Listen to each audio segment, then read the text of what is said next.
আমার লাগবে টেপ, ডিম আর বাটখারা। এবার আমি খেলাটা শুরু করছি।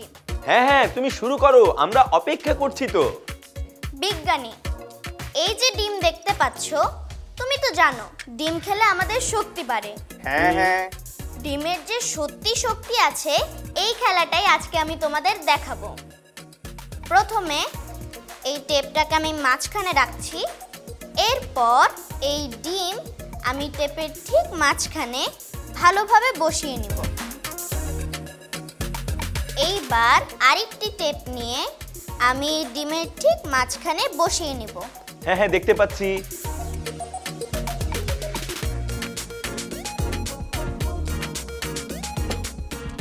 বলো তো বিজ্ঞানী, এটা কি? এটা 1000 গ্রামের বাটখারা। এইবার এই বাটখারাকে আমি ডিমের উপর বসিয়ে দিব।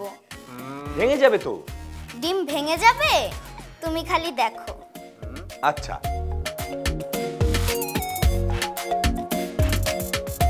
বিজ্ঞানী, দেখো ডিমটা কিন্তু ভাঙলো না। হ্যাঁ, এইবার দেখো, আমি 500 গ্রামের একটি বাটখারা নিয়ে আবার এর উপর মাঝখানে বসিয়ে দিচ্ছি। বাহ, এখনো কিন্তু ডিমটা ভাঙছে না। এইবার দেখো, আমি আরেকটি 200 গ্রামের বাটখারা নিয়ে বসিয়ে দিলাম। বলো তো বিজ্ঞানী, কত ওজন হলো? 1 কেজি 700 গ্রাম। এইবার এই 100 গ্রামের বাটখারা আমি বসিয়ে দিলাম। এবার হলো 1 কেজি 800 গ্রাম। ওরে বাপরে, ডিমের এত শক্তি!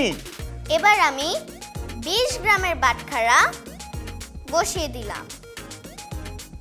এবার বলো তো এর ওজন কত হলো? 1 কেজি 820 গ্রাম।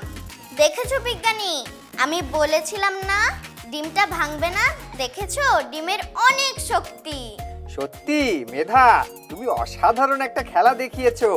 এটা কিভাবে হলো আমি বলতে চাই, বলবো? বলো বিজ্ঞানী। আচ্ছা, শোনো শোনো, তুমি বলো। তুমি একটা ইলেকট্রিক টেপের মাঝখানে একটি ডিম বসিয়ে নিয়েছো। তার উপরে আরেকটি টেপ বসিয়ে দিয়েছো। তার উপরে এক এক করে সবগুলো বাটখারা বসিয়ে দিয়েছো। একটা ডিমের উপর এত ভর দেওয়ার পরও ডিমটা ভেঙে যায়নি। বুঝেছো পিকু? হ্যাঁ হ্যাঁ, তাই তো দেখলাম। এর কারণ ডিমের নিচে এবং উপরে ইলেকট্রিক টেপের রোল দেওয়ায় তার উপরে দেওয়া ভর চারিদিকে ছড়িয়ে গেছে।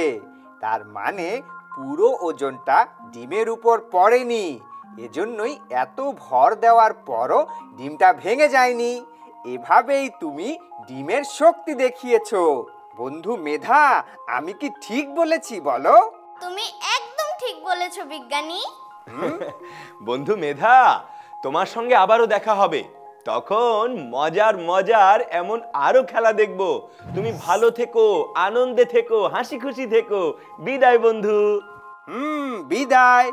তোমরাও ভালো থেকো। বিদায়।